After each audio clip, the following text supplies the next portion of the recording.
जब योगी पर चलवाई थी गोलियां, अब मुख्तार के हिसाब की तैयारी। दोस्तों, अतीक और मुख्तार ने लगभग एक ही साथ गुनाहों की दुनिया में कदम रखा था। अतीक जहां एक टांगे वाले का बेटा था, तो वही मुख्तार एक रसूखदार परिवार से संबंध रखता था। आपको बता दें कि देश के तत्कालीन उपराष्ट्रपति हामिद अंसारी का भतीजा है मुख्तार अंसारी। लेकिन अतीक और मुख्तार दोनों योगी को ललकारने की गलती कर चुके हैं। अतीक ने उमेश पाल की दिन दहाड़े हत्या करवाकर सीएम योगी को खुली चुनौती दी थी। परिणाम आज सबके सामने है। लेकिन मुख्तार ने करीब 18 साल पहले योगी को धमकी दी थी, जिसका हिसाब भी जल्दी होने वाला है। लोगों को आज भी याद है जब माफिया मुख्तार का काफिला चला करता था, तो किसी की हिम्मत नहीं होती थी कि रास्ते में मुख्तार के सामने आ सके।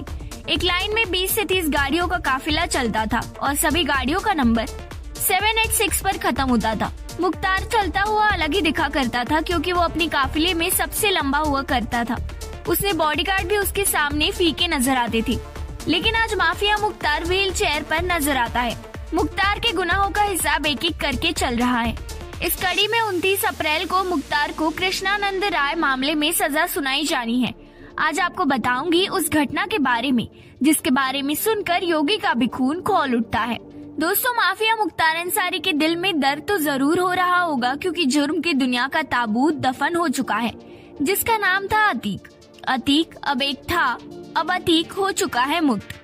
सरकार मुख्तार के हर अपराध का बदला तो लेगी ही, लेकिन कुछ हिसाब अभी बाकी है, और वो है पर्सनल, जिसका हिसाब भी उसी अंदाज में होगा। दरअसल बात है 2005 की। मऊ में दो समुदाय के बीच दंगे भड़के थे और इन दंगों का पूरा इंतजाम मुख्तार के सर पर आया था। उस वक्त मऊ में कर्फ्यू लगा था, लेकिन मुख्तार अपनी खुली जीप में उन इलाकों में घूमता था जहां दंगे हुए थे।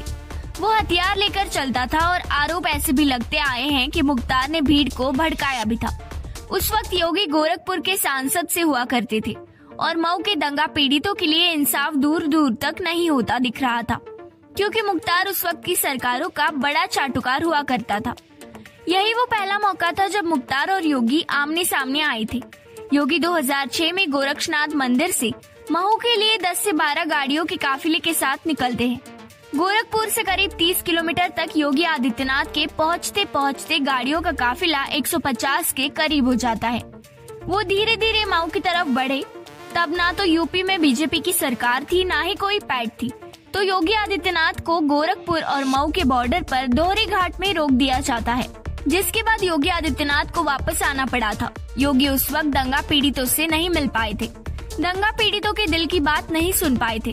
ये टीस आज भी योगी के दिल में जिंदा है। आरोप लगे ये सब सरकारों के संरक्षण में मुख्तार तुष्टिकरण का खेल खेल रहा था। मतलब एक विधायक उस वक्त इतनी ताकत रखता था कि उसने एक सांसद को वापस लौटने पर मजबूर कर दिया। इस घटना के बाद मुख्तार की हिम्मत और बढ़ी।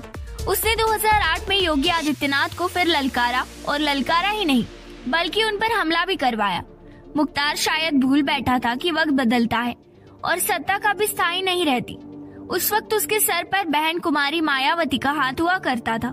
दरअसल योगी आदित्यनाथ ने हिंदू युवा वाहिनी के नेतृत्व में ऐलान किया कि वो आजमगढ़ में आतंकवाद के खिलाफ रैली निकालेंगे।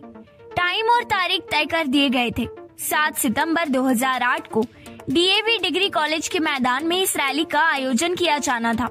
रैलियों के लिए गोरखनाथ मंदिर से करीब 40 गाड़ियों का काफिला निकलता है योगी आदित्यनाथ के साथ। लेकिन देखते ही देखते ये काफिला कब सैकड़ों में बदल गया पता नहीं चलता। कई 100 मोटरसाइकिल भी योगी के नारे लगा रही थी।